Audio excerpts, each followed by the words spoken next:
morning. I saw in many of the comments that you guys are curious about the green spaces here on the property.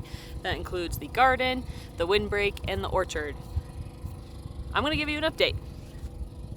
Behind me is the garden. We're going to start here because this is closest to the house.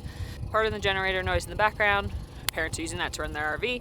If you look at social media for gardens, people who garden, who are really good at it, who live perhaps in a area like California or a more temperate climate, you probably see some beautiful lush gardens. Here at 9,500 feet of elevation, zone 4-ish, my garden doesn't look like that. I've only been doing this this is year 2, okay?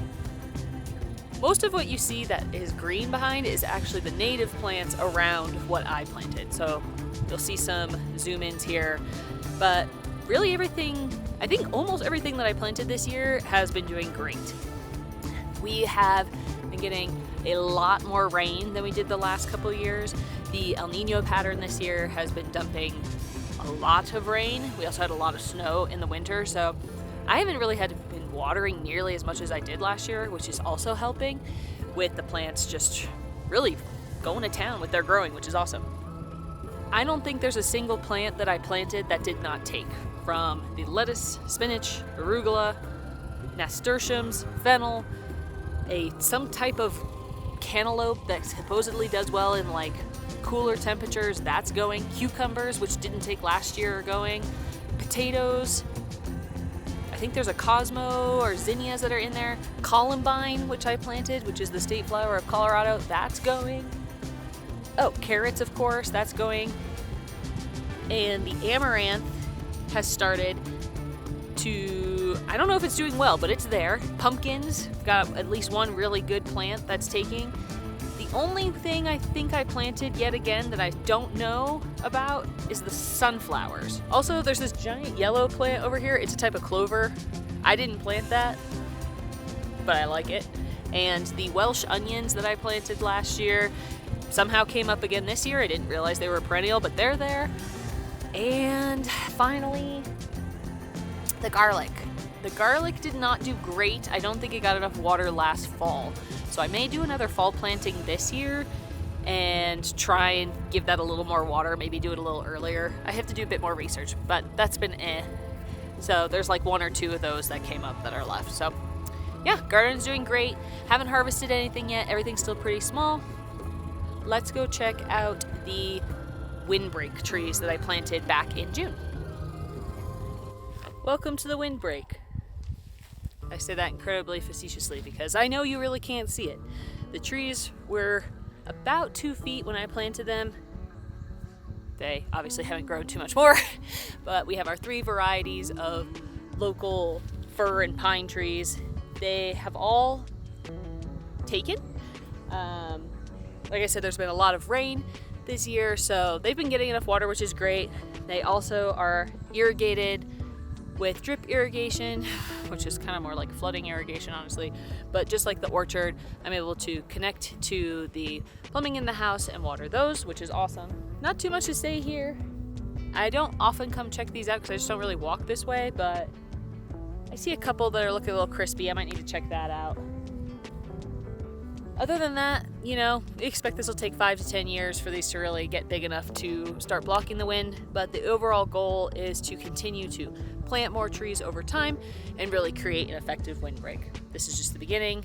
This is how many trees we could afford. This is how many trees I could physically plant in a day or two. So yeah, windbreak is doing good. Welcome to the orchard. I am super proud with how the orchard has come together, and I'm really happy with how it is performing this season.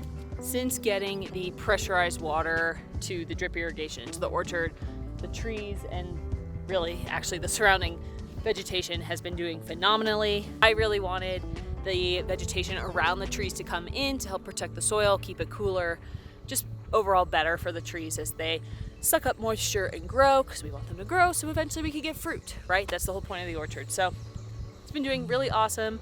There was one row of trees I'll show you that did not get enough water last year, did not survive the winter. I haven't replaced them yet because I just didn't have the funds for more trees after planting the windbreak. But now that the water is pressurized and they're getting a lot more water than when we were using gravity feeding and hauling water in from town, obviously just a lot easier to get water down here now. So hopefully that row will be replaced potentially in August, probably more likely in September.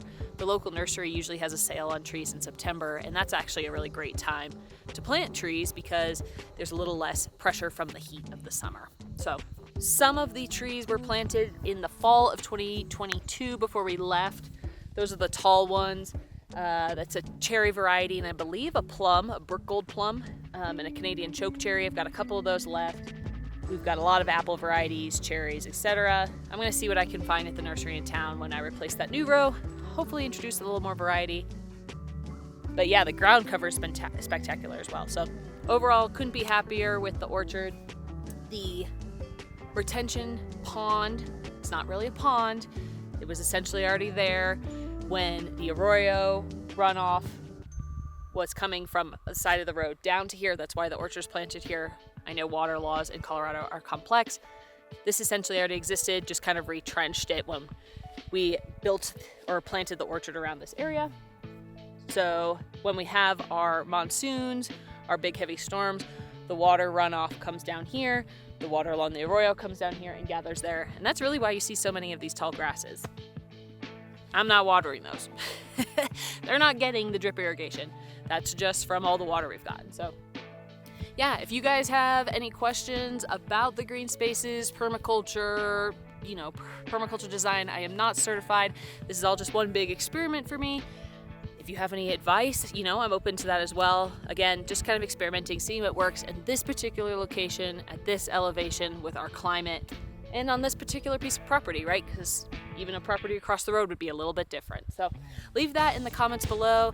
And if you'd like to see more of these updates, also let me know. I probably am not going to be doing separate videos unless I have something specific I want to talk about, but I'm happy to include it in our building videos going forward. Yeah, I think that's it. Let's head back to the build.